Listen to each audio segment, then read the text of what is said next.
लिखना भी सरकार से ही शुरू किए कि सरकार के पास सिंचाई के लिए ये स्कीम चाहिए बोल करके। तो कौन बोलेंगे? हमें बोलेंगे। जैसे सरकार के पास है हमारे किसानों के लिए सिंचाई का व्यवस्था करने के लिए अमृत सरोवर करके नाम है, तो उसके तहत तालाब का निर्माण किया जाता है।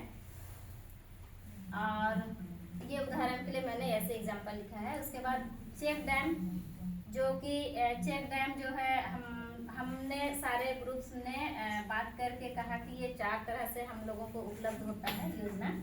जो पहला है मनरेगा के तहत, भूमि संरक्षण के तहत, जल छाजन विभाग की ओर से और वन विभाग की ओर से मैंने हम लोग ये चेक डैम बनवा सकते हैं जो सरकार के पास स्कीम है। फिर हमने कहा कि डोभा तालाब और कूप का जो है वो व्यवस्था सिंचाई के लिए सरकार देती है, तो वो भी हमारा मनरेगा के तहत बनता है। और CSR फंड जो है जैसे टाटा स्टील कंपनी वो बनवाती है। फिर हमारे पास है डीप बोरिंग का सुविधा, तो उसमें जो है भूमि संरक्षण बनाती है, DMFT फंड बनाती है, कृषि विभाग भी देते हैं और CSR फंड भी बनाती है। डीप बोरिंग मैंने हम लोग यहाँ पर वो समझे जो सामुदायिक के रूप में बीच में कहीं प्लॉट में डीप बोरिंग कर देते हैं और उसको बड़े बड़े पाइप के माध्यम से अन्य खेतों तक जो पहुँचाया जाता है, उसका हम लोग यहाँ पर लिखे हैं।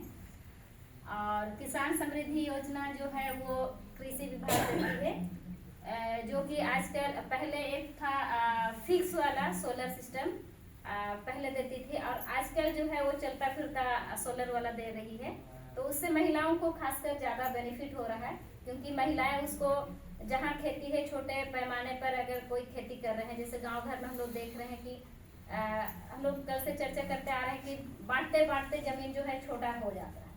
तो हो सकता है ये दीदी का उस बेड़ा में एक खेत है, उस बेड़ा में एक खेत है, तो ये वाला जो है कृषि समृद्धि योजना के किसान समृद्धि योजना के तहत जो सोलर है वो चक्कर लगे रहता है, तो हम लोग उससे खेती आसानी से कर सक रहे हैं। जो महिलाएं हैं, मेरा वो खेत में एक बार पटवान कर दे, वो खेत में पटवान कर दे। और एक है आपका प्रधानमंत्री किसान सिंचाई योजना, जो कि हमारा जो हम लोग अभी टपक सिंचाई वगैरह का जो बात कर रहे हैं वो कृषि विभाग दे रही है।